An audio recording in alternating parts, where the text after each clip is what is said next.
ఇది వచ్చేసి 10th class new biology బుక్లో జీవక్రియలు అనే ఫస్ట్ లెసన్. దీనిలో విసర్జన అనేది ఒక చాప్టర్. విసర్జన గురించి చూస్తే జీవులు కిరణజన్య సమక్రియ లేదా శ్వాసక్రియ జరిగే సమయంలో వాయురూప వ్యర్థాలను విడిచిపెడతాయి. అంటే జీవులు అనేది కిరణజన్య సమక్రియ కానీ శ్వాసక్రియ జరిగేటప్పుడు వ్యర్థాలు వాయు రూపం నుండి వ్యర్థాలను అవి బయటికి విడిచిపెడతాయి. అంటే ఊపిరితిత్తుల ద్వారా కానీ మొక్కలు అయితే పత్ర రంధ్రాల ద్వారా అట్లా విడిచిపెడతాయి. అదేవిధంగా ఇతర జీవక్రియలు విడిచిపెట్టవలసిన నత్రజని సంబంధ పదార్థాలను ఉత్పత్తి చేస్తాయి. ఈ ప్రమాదకర జీవక్రియ వ్యర్థాలను శరీరం నుండి తొలగించడంలో ఇమిడి ఉన్న జీవ సంబంధ ప్రక్రియనే విసర్జన క్రియ అంటారు. అంటే ఇతర జీవక్రియలు జరిగేటప్పుడు నత్రజని సంబంధిత వ్యర్థాలు ఏర్పడితే వాటిల్ని బయటికి పంపించే విధానాన్ని విసర్జన క్రియ అంటారు. వీటిల్లో వేరు రకాల జీవులు విభిన్న పద్ధతులను ఉపయోగిస్తుంటాయి. అంటే ఒక్కొక్క జీవులు ఒక్కొక్క విధంగా ఉంటుంది. ఇప్పుడు ఉదాహరణకి ఏకకణ జీవులను కానీ తీసుకుంటే ఈ వ్యర్థాలను సరళమైన వ్యాపన పద్ధతిలో శరీర తలం నుండి పరిసర జలాలకి విడుదల చేస్తాయి. అంటే ఏకకణ జీవులు అంటే ఇప్పుడు ఎగ్జాంపుల్ అమీబా అవి తీసుకుంటే ఆ వ్యర్థాలను సరళమైన వ్యాపన పద్ధతిలో అంటే అవి ఒక రిక్తికి లాగా తయారు చేసి అది ఉపరితలం దాని యొక్క అమీబా యొక్క ఉపరితలం దగ్గర తీసుకొని వచ్చి ఆ మిథ్యాపాదాలు అటు ఓపెన్ అయ్యి మిథ్యాపాదాల ద్వారా ఓపెన్ అయ్యి చర్మం అక్కడ నుంచి బయటికి విడుదల చేస్తాయి. రిక్తికిని బయటికి విడుదల చేస్తాయి. అంటే పరిసర జలాల్లోకి విడుదల చేస్తాయి. మనం ఇతర ప్రక్రియలు చూసినట్టయితే సంక్లిష్టమైన బహుకణ జీవులు ఇదే పనిని చేయడం ప్రత్యేకమైన అంగాలను ఉపయోగిస్తాయి. అంటే ఇప్పుడు ఇది ఏకకణ జీవి కాబట్టి అమీబా ఆ వ్యాపన పద్ధతిలో జరుగుతుంది. అదే బహుకణ జీవులు అయితే అట్లా జరగదు. వాటికి ప్రత్యేకమైన అంగాలను ఉపయోగిస్తాయి. వాటిల్లో బహుకణ జీవుల్లో మనకి ముఖ్యంగా మానవుల గురించి ఇచ్చాడు. మానవుల్లో విసర్జన. మానవ విసర్జన వ్యవస్థలో ఒక జత మూత్రపిండాలు, ఒక జత మూత్రనాళాలు, ఒక మూత్రాశయం, ఒక ప్రసేకం ఉంటాయి. ఇవి మామూలుగా మనం 7th క్లాస్ 6th నుంచి చదువుకుంటా ఉన్నాం కాబట్టి ఇవి తెలిసిందే. నెక్స్ట్ మూత్రపిండాలు ఉదర కుహరంలో వెన్నెముకకు చెరొక వైపున ఒక్కొక్కటి చొప్పున ఉంటాయి. ఇక్కడ మామూలుగా ఉదర కుహరంలో అని ఇచ్చున్నాడు. మామూలుగా పుష్టతలం అని కూడా అంటుంటారు. అంటే వెన్నుముక అన్నారు కాబట్టి వెన్నుముక బ్యాక్ సైడ్ ఉంటుంది కాబట్టి పుష్టతలం అంటారు. కానీ మనకి ఇక్కడ ప్రజెంట్ ఉదర కుహరంలో అని ఇచ్చాడు. ఉదర కుహరంలో వెన్నుముకకు చెరొక వైపున ఉంటాయి అని ఇచ్చాడు.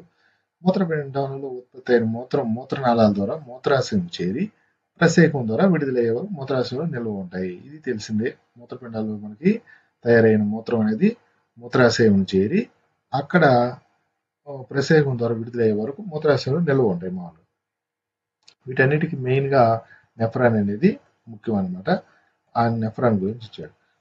అసలు మూత్రం తయారవడానికి లక్ష్యం ఏంటంటే రక్తం నుండి వ్యర్థ పదార్థాలను వడగట్టడం. అంటే ఈ రక్తంలో ఉండే వ్యర్థ పదార్థాలను వడగట్టడం కోసమే ఈ జీవుల్లో మూత్రం అనేది తయారవుతుంది. మూత్రం తయారీకి యొక్క లక్ష్యం ఏంటి అని అడిగితే అది బిట్టుల్లో రక్తం నుండి వ్యర్థ పదార్థాలను వడగట్టడం కోసం అని.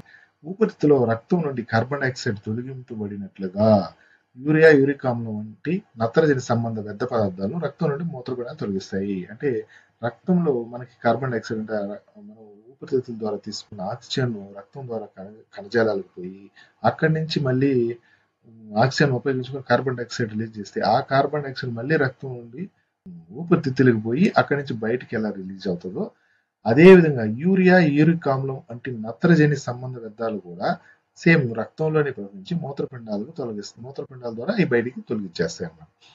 ఊపిరితిత్తుల వలె మూత్రపిండాల్లోని ప్రాథమిక వడపోత ప్రమాణం చాలా పలచని గోడలు గల రక్తకేశ నాళికల గుచ్చం. అంటే ఊపిరితిత్తుల వలె అని ఎందుకన్నాడంటే ఊపిరితిత్తుల్లో కూడా వాయుగోనులు అని ఉంటాయి. అవి చాలా పలచని చర్మంతో ఒక ఏకకణ మందంతో ఏర్పడి ఉంటాయి. అవి సేమ్ ఇది అదే విధంగా పలచని గోడలు కలిగిన రక్తకేశ నాళికల గుచ్చం అనేది ఏర్పడి ఉంటుంది. ఈ మూత్రపిండంలోని ప్రతి రక్తకేశ నాళిక గుచ్చం మెలితిరిగిన నాళం యొక్క చివరి భాగాన్ని గిన్నె ఆకారంలో ఉండి గాలితాన్ని సంగ్రహించే బహుమన్స్ గుళికలో ఉంటుంది. అంటే ఈ నెఫ్రాన్లో మెలితిరిగిన నాళం అంటే ఇక్కడి నుంచి ఇలా పొడవుగా ఇలా వచ్చి ఇట్లా మెలితిరిగిపోవడాన్ని మెలితిరిగిన నాళం అంటారు. దీనికోసం ఒక గిన్నె వంటి భాగం ఉంటుంది. దాన్ని బహుమన్స్ గుళిక అంటారు. దీనిలోనే రక్తనాళాలు చిన్న రక్తకేశ నాళికలు గుచ్చంలాగా ఉంటాయి. గ్లోమరోలస్ రక్త కేశనాళిక గుచ్చం అంటారు. వీటిల్లోనే రక్తాన్ని వడగట్టి గాలితం అనేది ఇక్కడ మొదటగా తయారవుతుంది. ఇక్కడ గిన్నె ఆకారం నుండి గాలితాన్ని సంగ్రహించే బోమన్స్ గుళికలో ఉంటుంది. అది అక్కడ ఉండేది. ప్రతి మూత్రపిండంలో దగ్గరగా అమర్చిన వడపోత ప్రమాణాలు పెద్ద సంఖ్యలో ఉంటాయి. అంటే ప్రతి మూత్రపిండంలో ఒకదానికి దగ్గరగా అమర్చిన వడపోత ప్రమాణాలు పెద్ద సంఖ్యలో అంటే ఎక్కువ సంఖ్యలో ఉంటాయి. వీటిని నెఫ్రాన్లు అంటారు లేదా రొక్క ప్రమాణాలు. ఇవే ఇప్పుడు మనం ఇక్కడ చూస్తున్నట్టు ఇవే నెఫ్రాన్లు అన్నమాట. మొదట ఏర్పడిన గాలితం నందలి గ్లూకోజ్, అమైనో ఆమ్లాలు, లవణాలు, అధిక మొత్తంలో నీరు వంటి కొన్ని పదార్థాలు నాళం పొడవునా మూత్రం ప్రవహిస్తూ ఉండగా పునఃశోషించబడతాయి. అంటే మొట్టమొదటిగా అక్కడ రక్తాన్ని వడగట్టినప్పుడు ఏర్పడిన ఆ గాలితం అంటారు కదా, రక్తాన్ని వడగట్టినప్పుడు వచ్చిన ఆ ద్రవాన్ని గాలితం అంటారు. దాని నందు గ్లూకోజు, అమైనో ఆమ్లాలు, లవణాలు, అధిక మొత్తంలో నీరు వంటి పదార్థాలు నాళం పొడవునా మూత్రం ప్రవహిస్తూ ఉంటే ఆ తయారైన మొదటి గాలితం అనేది ప్రవహిస్తూ ఉంటే దాంట్లో ఉండే ఎన్ని గ్లూకోజు, అమైనో ఆమ్లాలు, లవణాలు, అధిక మొత్తంలో నీరు ఇవన్నీ పునఃశోషించుకోబడతాయి. మరలా ఈ శరీరంలోకి మరి పునఃశోషించుకోబడతాయి. నీరు పునఃశోషించుకోవడం అనేది ఎంత నీరు శరీరంలో అధికంగా ఉంది మరియు ఎంత మొత్తంలో విసర్జించవలసిన వ్యర్థ పదార్థాలు ఉన్నాయి వాటి మీద ఆధారపడి ఉంటుంది. అంటే ఈ నీరుని పునఃశోషించుకోవడం అంటే మొత్తం నీటిని పునఃశోషించుకోవాలి. ఎందుకంటే అక్కడ మన శరీరంలో అధికంగా ఎంత నీరు ఉంది అంటే మనకు ఉండాల్సిన నీటి కంటే ఎక్కువ నీరు అధికంగా ఎంత ఉందో దాని వరకు, మరియు ఎంత మొత్తంలో కరిగిన వ్యర్థ పదార్థాలు అంటే వాటి మీద ఆధారపడి ఉంటుంది. ఆ వ్యర్థ పదార్థాలు ఎంత బయటికి తోసేయాలో అనేది దాన్ని బట్టి అవి ఉంటాయన్నమాట. దానిపైన ఆధారపడి ఉంటుంది. వ్యాకోచించిన మూత్రాశయం కలుగు చేసే పీడనం వల్ల ప్రసేకం ద్వారా మూత్ర విసర్జన చేయాలని కోరిక కలిగే వరకు మూత్రాశయం నిల్వ ఉంటుంది. అంటే వ్యాకోచించిన మూత్రాశయం అంటే మూత్రాశయములో మూత్రం చేరేకుంది దానికి గోడలు ఎలా ఉంటాయంటే వ్యాకోచింపజేస్తాయి. అంటే బెలూన్ లాగా దానిలో మూత్రం చేరేకుంది అవి వ్యాకోచింపజేస్తూ ఉంటుంది. అవి కలిగి చేసే పీడనం అంటే ఆ మూత్రం పెరిగేకుంది అవి ఆ గోడల మీద పీడనం పెడితే దానివల్ల ప్రసేకం ద్వారా బయటికి అంటే ఆ మూత్రం బయటికి పోవాలనేది కోరిక కలిగే వరకు మూత్రం అక్కడే ఉంటుంది. అంటే ఆ పీడనం మూత్రాశయం కలుగజేసే పీడనం వల్ల అవి మూత్రం విసర్జించాలా అనే కోరిక వచ్చే వరకు ఆ మూత్రం అక్కడే మూత్రాశయంలో నిల్వ ఉంటాయి అన్నమాట. మూత్రాశయం కండ్రయుతంగా ఉండి నాడుల నియంత్రణలో ఉంటుంది. మూత్రాశయం అనేది కండరయుతంగా అంటే మరీ బలంగా లావుగా ఏం కాకుండా మామూలుగా కండరయుతంగా ఉండి నాడుల నియంత్రణలో ఉంటుంది. అంటే నాడులు అంటే అది బ్రెయిన్కి సంబంధించింది అనమాట. మనం ఎప్పుడంటే ఫలితంగా మనం మూత్ర విసర్జన చేయాలని కోరికను నియంత్రించగలం. అంటే మామూలుగా మూత్రం అక్కడ తయారవ్వగానే ఒక పర్సంటేజ్ రాగానే అవి బయటికి రిలీజ్ కావు. ఎందుకంటే అవి నాడుల నియంత్రణలో ఉంటాయి. అంటే బ్రెయిన్ కంట్రోల్ చేస్తూ ఉంటుంది మెదడు అనేది. అందుకని వాటిని మనం మూత్ర విసర్జన చేయాలని ఆ కోరికను మనం నియంత్రించగలం. అంటే మరి అర్జెంట్ అది మూత్రం అనేది ఎప్పటికప్పుడు అవి లీక్ అవ్వకుండా మన కంట్రోల్లో ఉంటుంది, జీవి యొక్క కంట్రోల్లో ఉంటుంది.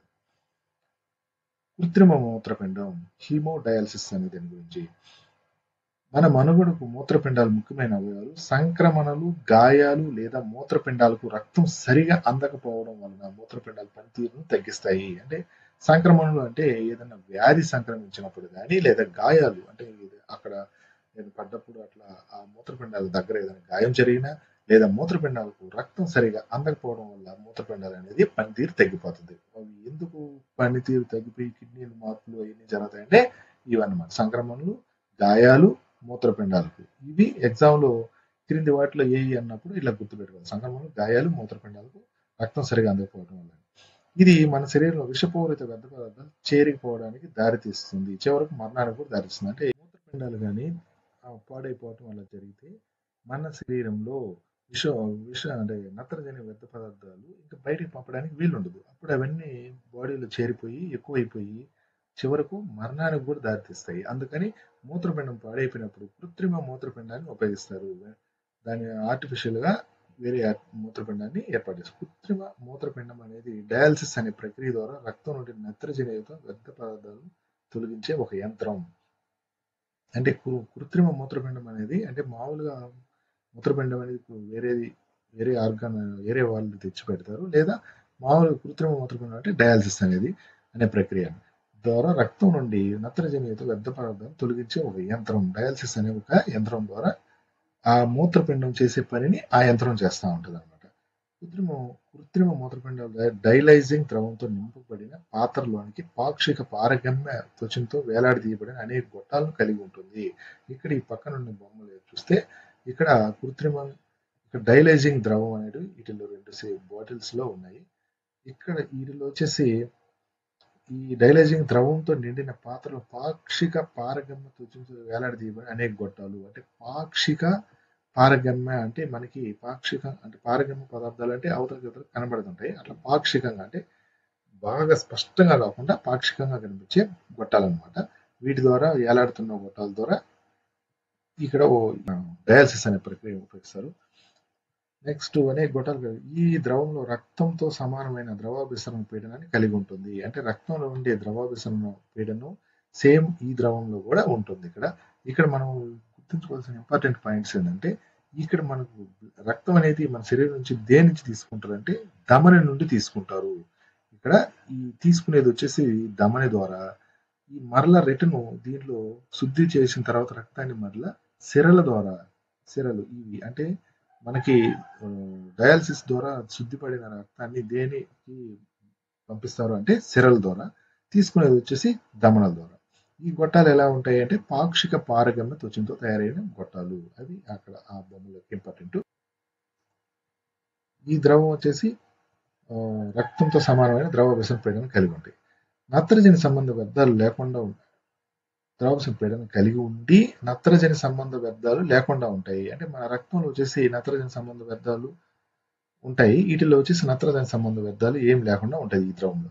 రోగి యొక్క రక్తం ఈ గొట్టాల గుండా వెళ్తుంది. ఇలా వెళ్ళినప్పుడు రక్తంలోని వ్యర్థ పదార్థాలు వ్యాపనం ద్వారా డైలైజింగ్ ద్రవంలోకి వెళ్తాయి. అంటే రక్తంలోని వ్యర్థ పదార్థాలు రక్తంలో ఉండేవి వ్యాపనం ద్వారా డైలైజింగ్ ద్రవంలోకి వెళ్తాయి. శుద్ధిమైన రక్తం రోగి శరీరంలోకి తిరిగి పంపబడుతుంది. అంటే ఆ డయాలసిస్ జరిగిన తర్వాత ఆ శుద్ధిపడిన రక్తం తిరిగి సిరల ద్వారా పంపించబడుతుంది. ఇది మూత్రపిండం పనితీరుతో సమానమైంది కానీ పునఃశోషణ ఉండకపోవడం అనేది ప్రధానమైన భేదం.